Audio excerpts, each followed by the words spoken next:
Do you mind if I take my coat off? I won't be abusing your sympathy. Back to Toby. I might put it on again if somebody's kind enough to open the window. I'm spoiling. Yeah, you and me both, but we artists, we have to suffer. Right. So, no, I'm only joking. Don't. Let me sweat. I like it. It releases pheromones. You know, when I get outside, there'll be a lot of cats sitting there waiting for me.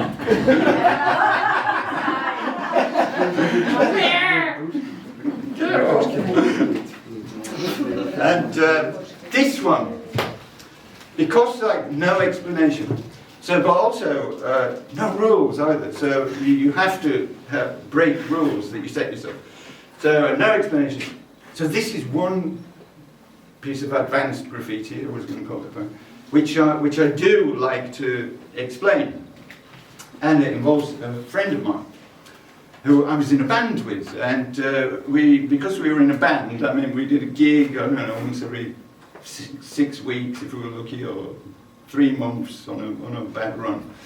So the rest of the time we used to sit around watching television or going to charity shops and looking at things and going, oh, that's cheap, maybe we'll buy some for our band. So we're clothes and we go and play every 3 months. And he was really good at it. Roots, he's called him, really good at it. He could spot as a kind of authentic item, and he'd buy it for 50p. And then he met this lady who's a friend of mine called Louise, and she was a sex worker. I'm not saying a sex worker. Anyway, she was a nice lady. This is what she did. And I was talking to her one time. I said, Louise, tell me, what about this sex thing? How does it, how do you get on with that part of your career? And she said, well, Martin, I don't mind sex actually, just as long as it's cold. I use that. And then Rose came up to me and he said, I've got something to tell you. I've fallen in love with Louise, the sex worker. And I was like, well, okay. You can't help who you fall in love with, but you can help who you... All right? So, there you go, what are you going to do about it? I'm going to tell her and get it over with. So he approached her and said, I'm in love with you. She said, yeah, you know that I'm a, well, sexual. And also a heroin addict. And also, I like to cook myself with Razorblades. So he's going like, yeah, what about it?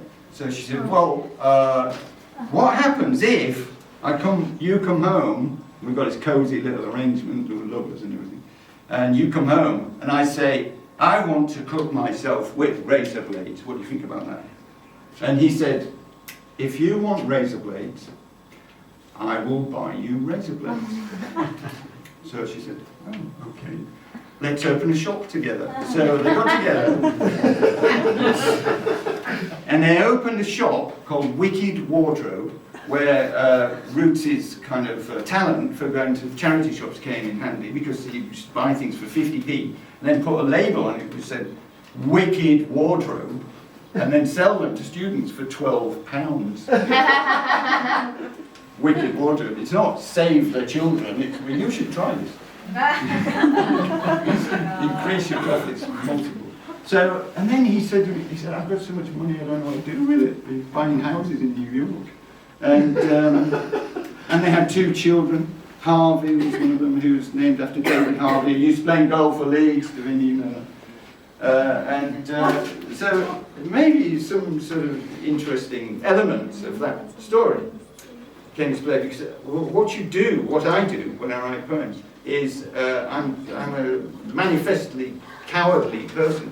So I hide behind kind of like masks and disguises, and I say things which, you know, don't name names, because there's some people still alive, they might beat me up if I owe them money or something. And Roots, he was my friend, so I didn't want to say, this poem is about Roots. So that's what poems are sometimes. So it was called Razorblades.